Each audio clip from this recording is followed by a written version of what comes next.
I'm John Strum, and this is Real Talk MS.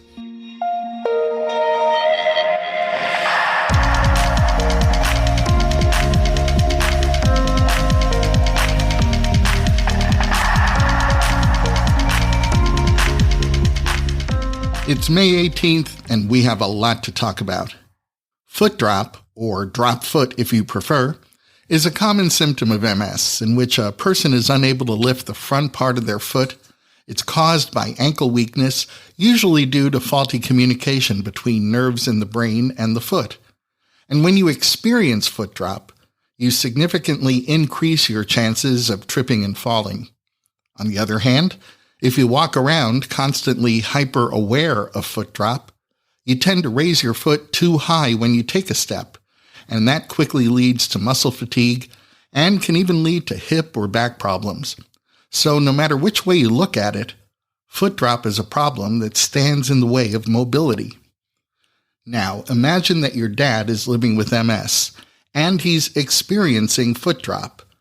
And imagine that you look at the aids that he's been prescribed and you realize that these aids that are designed to help him rehabilitate his foot drop have some inherent problems. What do? Well, if you're Pierluigi Montovani, you get a couple of your buddies together, launch a company, and invent the next generation solution to rehabilitating foot drop. And just for good measure, your invention wins the Lyfebulb and Bristol Squibb Addressing Unmet Needs in MS Innovation Challenge. Pierluigi is joining me as my guest on the podcast today, and he's giving us a sneak peek at EvoWalk, his company's functional electrical stimulation device that couples artificial intelligence and proprietary software to create a breakthrough in rehabilitating foot drop in MS. But before we get to my conversation with Pierluigi Montovani, there are a few other things that you should know about.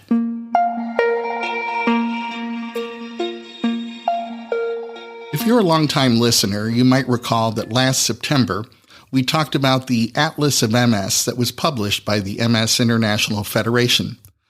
The Atlas broke down the global MS population by country and showed that 2.8 million people around the world are living with MS. Well, it turns out that was just part one of the Atlas of MS, and the MS International Federation has just recently published part two, which looks at how MS is diagnosed and treated. And this latest addition to the Atlas of MS reveals some unsettling findings. For example, research provides evidence that early diagnosis of MS leads to a better quality of life.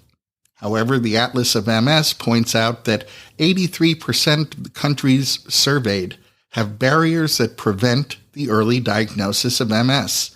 The most commonly reported barrier is a lack of awareness of MS symptoms among the public and among healthcare professionals.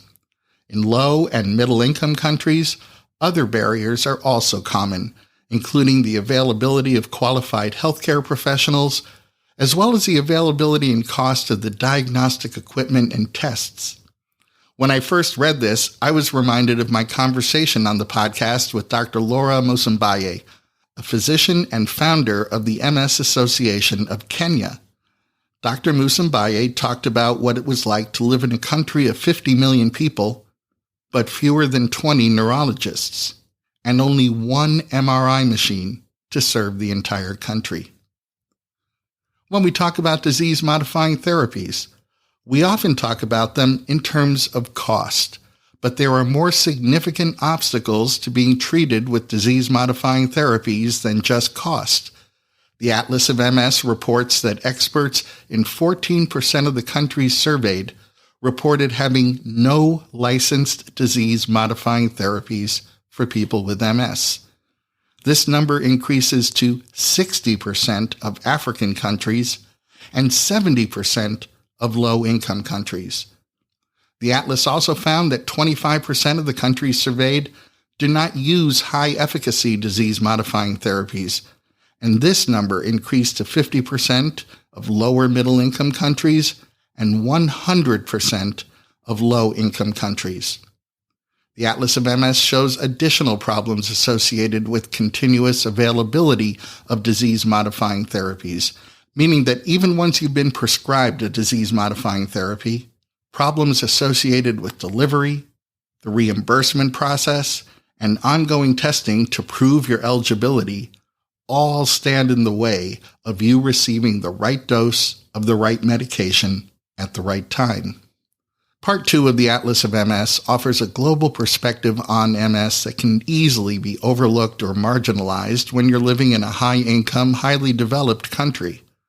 But the reality of living with MS in less economically developed countries serves as a wake-up call to do more in the way of providing effective MS treatment today, while creating global support for research initiatives like the Pathways to Cures initiative. If you'd like to review both parts 1 and 2 of the Atlas of MS, you'll find a link in today's show notes. And if you've downloaded the free Real Talk MS app from the Apple App Store or the Google Play Store, you'll find a copy of this latest addition to the Atlas of MS under the Bonus Content tab.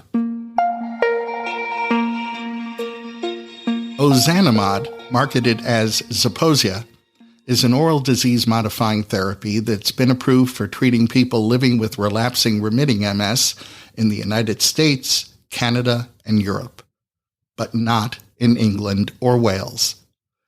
Last week, NICE, or the National Institute for Health and Care Excellence, issued its final decision that Zeposia will not be made available in England and Wales through the National Health Service. In past instances, NICE has issued preliminary decisions that seem to be efforts at negotiating better pricing for the National Health Service. And they've been successful in bringing pharmaceutical companies to the bargaining table to make MS disease-modifying therapies more cost-efficient. Once new pricing has been agreed upon but never admitted to, NICE has usually issued a final decision overturning its original decision and making the now more affordable drug available. But not this time. For whatever reason, the final decision issued by NICE restated their original decision, that while the National Institute for Health and Care Excellence accepted the data from the Zeposia clinical trial, showing that Zeposia reduced MS relapses and brain lesions, they were unsure of Zeposia's ability to slow disease progression, and was therefore not cost-effective for the National Health Service. The cost of MS disease-modifying therapies is a very real concern for individuals and for countries where the healthcare systems absorb the majority of the cost of medication. But living with MS can be challenging enough without having your government prevent you from gaining access to the most effective and efficient therapies. We can only hope that this scenario isn't one that's often repeated. Multiple studies have provided evidence that exercise helps people living with MS maintain function and proactively manage the effect of some MS symptoms. But sometimes just getting to a rehabilitation appointment can present logistical obstacles that keep people with MS from getting the rehabilitation that keeps them moving. STEP for MS is a study that's comparing the effectiveness of exercise training at the gym with at-home exercise training. And last week, I caught up with Brendan Truax, who's one of the exercise coaches in the STEP for MS study, and Beau Roberts, who's living with MS, and Beau has been a participant in the STEP for MS study. We had a short conversation about what STEP for MS was all about and Beau's pretty remarkable experience as a participant. In a moment, we'll hear my conversation with Brendan Truax and Beau Roberts. Brendan Truax is an exercise coach in the STEP for MS study at the University of Alabama at Birmingham, which is one of the study sites. And Beau Roberts is living with MS, and Beau's been a participant in the STEP for MS study. Brendan, Beau, welcome to the podcast. Thank you. Great to be here. Thanks for having us. Brendan, maybe you can get us started by explaining what the STEP for MS study is all about. Absolutely.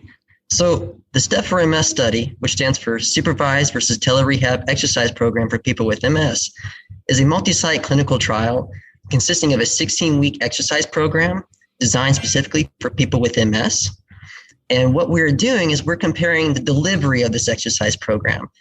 So we have one group that was exercising in a traditional fashion in our research facility, supervised by one of our exercise coaches. Then the other group is getting exercise program delivered to them via video conferencing at home.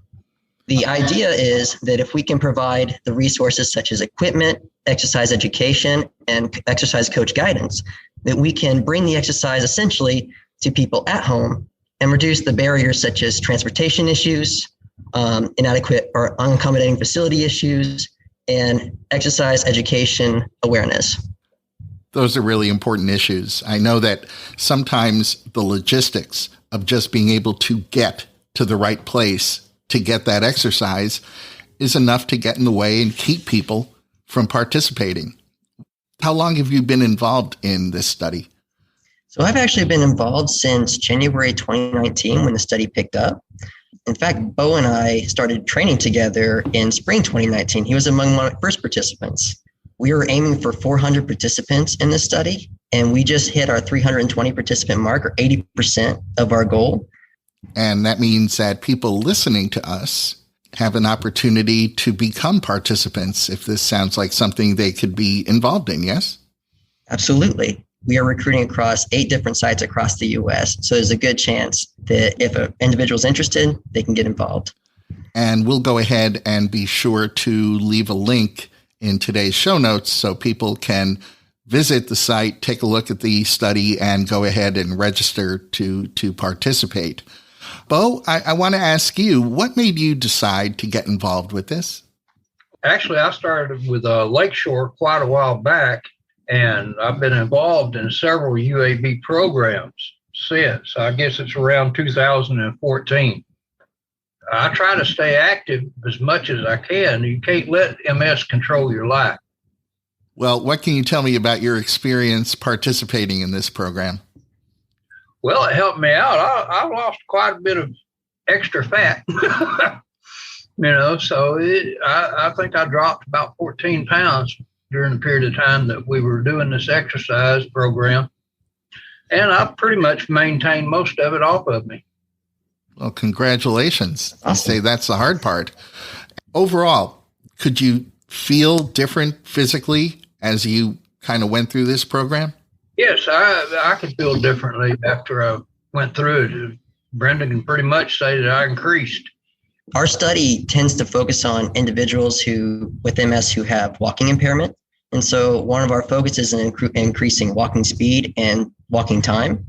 And in the beginning, we started around 10 to 15 minutes. And Beau actually increased that walking time to about 45 minutes without a rest period. And his walking speed increased considerably too. He made a lot of progress. It was remarkable to see it. Well, congratulations again, Beau. Brendan, what would you say to someone who's listening to us right now and they're wondering whether they should register to participate in this study? I would encourage anybody who's interested in participating in the study to go ahead and do so. Reach out to one of our research coordinators and see if they qualify for the study and get involved. They can get involved and may perhaps benefit from the study. Well, let me ask you, Beau, what would you say to someone who's wondering whether they should participate in the study? This is a disease I wouldn't wish on my worst enemy because it's hard to understand. If you don't control yourself, the MS will control you and take you with it. So the best thing to do is take care of yourself and the MS at the same time. Wise words. Brendan Truax and Beau Roberts, I want to thank you for helping researchers learn more about the most efficient and effective ways for people living with MS to exercise. And thanks for talking with me today. Thank you for having us. Thanks for having us. There are situations when an individual has an MRI because of other symptoms like chronic headache or concussion, and the MRI happens to reveal lesions that look like multiple sclerosis. But a neurological exam reveals that this particular individual has no past or current neurological symptoms or abnormalities. This condition is classified as radiologically isolated syndrome, or RIS, and a 2020 study showed that a little over half the people diagnosed with RIS go on to develop multiple sclerosis within 10 years. And currently, there are no treatment guidelines for radiologically isolated syndrome. So Yale University has announced a multi-center study to investigate whether short-term treatment with Ocrevus can delay or prevent the onset of MS in people with radiologically isolated syndrome. The study opens in July at 20 sites around the world, and it's going to involve 100 adults between the ages of 18 and 40 who have been diagnosed with RIS within the past 5 years. Study participants will be followed for up to 7 years. And if you'd like to learn more about this clinical trial, you'll find a link in today's show notes. At the top of this episode, I mentioned that one of the very challenging symptoms of MS is foot drop, because it's a symptom that can lead to tripping and falling, especially on stairs, and those falls can have very serious consequences. Often, the recommended treatment for rehabilitating foot drop is using a heavy, bothersome brace. Pierluigi Montovani's father lives with MS, and when Pierluigi looked into what was available to help his father, he was motivated to do better.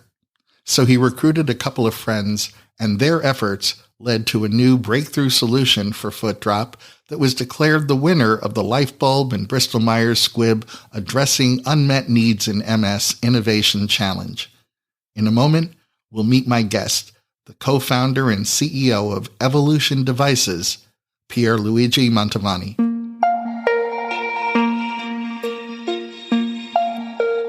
Pierluigi Montovani is the co-founder and CEO of Evolution Devices, and he's also the winner of this year's Lyfebulb Bristol Squibb Innovation Challenge in Multiple Sclerosis.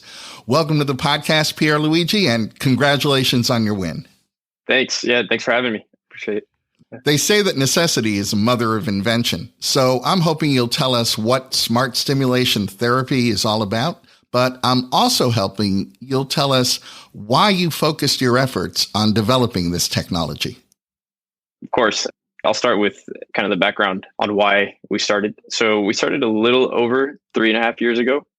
It was a solution for my dad. My dad has had multiple sclerosis for, I think, about 15 years now, or just a little bit longer than that. And, as it progressed, he got worse and worse and started to kind of lose his ability to walk. He started tripping, falling more often. And at this point, I was in school. I actually had just graduated, and I was doing research at UCSF. And he was given this brace, right? This brace called an AFO, which I'm sure a lot of people are familiar with listening to this, but it's just, the cheapest option that he was given. It was supposed to kind of hold his foot in place so that he would stop tripping and falling. And it was really bulky. He didn't like using it. And, seeing it, it was from my perspective, was just kind of why, if he stopped using it, he stopped using it altogether, basically, because it was so bulky and so hard to put on. And for something to be given to him to use to kind of solve this one issue and for him to just stop using it altogether, I knew there was, definitely something going on there that we should fix. We found out it's called, what he had at that time is called foot drop. Basically when your nerve stops firing to the appropriate muscle to help pick up your foot when you walk. So at that time, I was doing research in neurostimulation. And my now co-founders helped build the first prototype for my dad, where we built this device, pretty hacky at the time, right? We just kind of put something together. My dad was happy enough to try it out. We just taped it around his leg. And what it did was kind of read where he was in his walking cycle and applied a little bit of electrical stimulation to that muscle and nerve region to help pick up his foot when he walked. It worked pretty well at that time. Obviously not perfect, but good enough for us to see that we could do something with this. We had a pretty strong background in software engineering, data science, obviously neuroscience. And we kind of went for it. We saw that there was a lot of people that needed this. And ever since then, we've been kind of building out what we have now. So the name of your device, if I get it right, is EvoWalk. Correct. How does that compare with other devices that are designed to help manage foot drop? Was there anything else available besides that one bulky brace that your father was given in the beginning? Yeah, so that's typically the standard of care. Like a lot of people are given those braces, but there are some devices that are out that use stimulation. So these devices, there's also another issue with it when, especially at the time, I was kind of helping my dad through the process, and we found the stimulation devices that existed were based on pretty outdated technology. They were not super slim, really stiff to put on, and not easy to put on. You needed the help of someone to be there with you to put it on, but they're also really expensive. They were going for I can't remember at the time, about $5,000 for the base model. And for someone to be given something like that with pretty outdated technology, it wasn't a great option, So you had to balance between using something that just held your foot up in place with a brace, but it was cheap, or pay a lot of money that the insurance might have covered, typically doesn't, for that type of price range. And, those were the only options that you had. When I visit your company's website, it looks like there's the physical component, the EvoWalk device itself, but there's also an app that sort of works with it. Can you talk about how that all works together? Yeah, of course. That's something that we're really excited about with this. I'm glad you brought it up. Is that, we built the EvoWalk to use kind of this new software approach, right? Using the ability to use these algorithms to take information about how people are walking over time. So not only does it stimulate at the right time to help you pick up your foot, but it also extracts information about how you're walking. A big piece of feedback that we got was that people wanted to kind of take ownership over their whole rehab process, right? The entire process of being able to know if they're getting better, if they're taking not just more steps, but how their walking is changing over time. So we used the algorithm to time the stimulation better than anything that exists, but also extract information.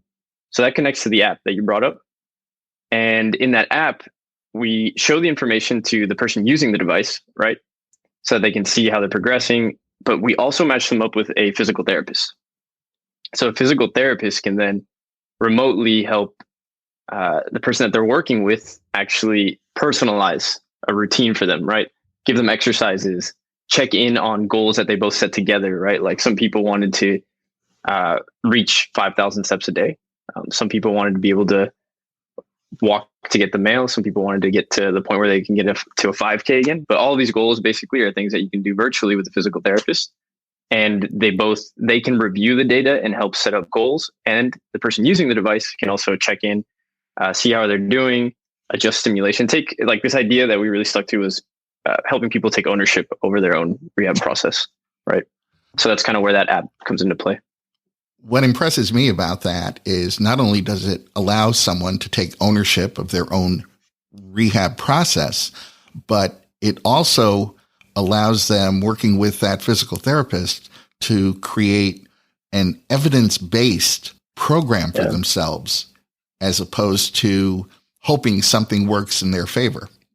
Yeah, that's huge. It's a great point. That's huge, especially in the field of physical therapy. Like a lot of things became remote, obviously, right, with the pandemic. And a lot of things that happened with physical therapy was you'd go in originally before pre-pandemic, you'd go in, the eye test, and there'd be some qualitative tests like sit to stand, they would time you and stuff. But what we're trying to bring is kind of complementing that with this quantitative data, what you're talking about, this evidence-based, like what can we change day to day to help improve, not just help pick up the foot, but assign certain exercises to help improve your strength around your quad, improve your strength around your hip, all these things that are super necessary to be able to generally walk better, right? And then you can see it over time. That's all. Yeah, I'm glad you brought that up, because that's something that we're really trying to push for, is helping kind of the holistic idea of how to improve your walking and using data to do that. Well, this sounds like it's way better than just downloading an app from the App Store. So what are the steps that someone will go through for using the EvoWalk? So right now, we are still pre-FDA clearance, right? But we have been in kind of pilot mode. We have been doing some smaller scale pilots and also working with some rehab centers. So right now, the way that it would work is if you can be a part of the pilot, we would match you up with a physical therapist to do an initial session, kind of initial value. It's all virtual. You do an initial evaluation, see what the needs are, what the goals are, and then you would get a device sent to you and have another session where you would get the training all virtually again, get the training, set up the goals to make sure everything is working properly. And then you would check in. We're doing a few different pilot studies, but you would typically check in at least once a week with a physical therapist, either getting new exercises or reassign the goals. And I think once we do get the FDA clearance, it's going to look really similar to that. It's all, the idea is to be able to do it all virtually so that it can be more convenient for people. And so far it's worked really well too in the pilots that we've done previously. But yeah, we're on track for being able to do everything kind of from home. So that's where we're at. So how can people get more information about EvoWalk? Like mentioned before, our website is www.evolutiondevices.com. And on there, you'll see a lot of info about the EvoWalk and about us, some of our previous results to some of the other pilot studies that we've done. And we'll keep updating. You can sign up for the mailing list there. We're trying to do something where we're updating people on at least a monthly basis through the mailing list to just show the progress, where we're at. I know a lot of people ask about when we'll launch. Our goal right now for launch date is by the end of the year. Hopefully by the end of the year, maybe at the start of next year, depending on the FDA clearance, but we'll keep giving people all those updates through the mailing list. We're hoping to ramp up the social media too, which is Instagram at Evolution Devices, Facebook, LinkedIn. We're pretty active. So, yeah. So what does your father think about your company's technology? My dad likes it. My dad, he's our number one tester with every new feature, so I think he's excited about that. But he uses it all the time. It was great, especially when we got to the point where the device was stable enough for him to keep. There was a lot of times where he would use it, he would like it, but it wasn't at the point where it was strong enough that, like resistance wise, some of the things that my dad put it through, like these battle tests where it just snap, the wires would break off, all these things like we fixed for it, but he loves it now, now he can use it every day. So things at this point, he's using it. He's super happy. And I think he's happy to see that we're close to getting it to a lot more people too. Pierluigi Montovani, again, congratulations on being named winner of this year's Lyfebulb Bristol Myers Squibb Innovation Challenge in Multiple Sclerosis. Thanks for devoting your efforts to making life better for people who are living with MS. And thanks for talking with me today. Of course. Yeah, we love it. Thanks, John. Love the Real Talk MS podcast. So appreciate it. That's going to wrap up this episode of Real Talk MS. Real Talk MS is powered by the National MS Society. And you can share this episode of the podcast by letting your friends or family members know that all they have to do is point their web browser at realtalkms.com/194. You'll find that link in today's show notes so you can easily copy and paste it right into your email or text. And now I have a favor to ask. It would mean a lot to me if you would leave a rating and review for Real Talk MS. Just point your web browser at realtalkms.com/review, and you'll see links to the different online destinations that you can choose from to leave that rating and review. And those links will be different for each of you because they're based upon the software that you happen to be using to listen to podcasts, or at least have installed on your phone, tablet, or desktop computer. For instance, if you happen to be using an Android phone to listen to Real Talk MS, you won't see a link to leave a rating and review on Apple Podcasts because you can't leave a review on Apple Podcasts if you're using an Android phone. I hope that makes sense. It's just a little bit of technology that makes leaving a rating and review super easy. So I hope you'll take a moment, visit realtalkms.com/review, and leave a rating and review for Real Talk MS. You'll find that link in today's show notes. I'm John Strum. Thanks for listening. Stay safe and make healthy choices.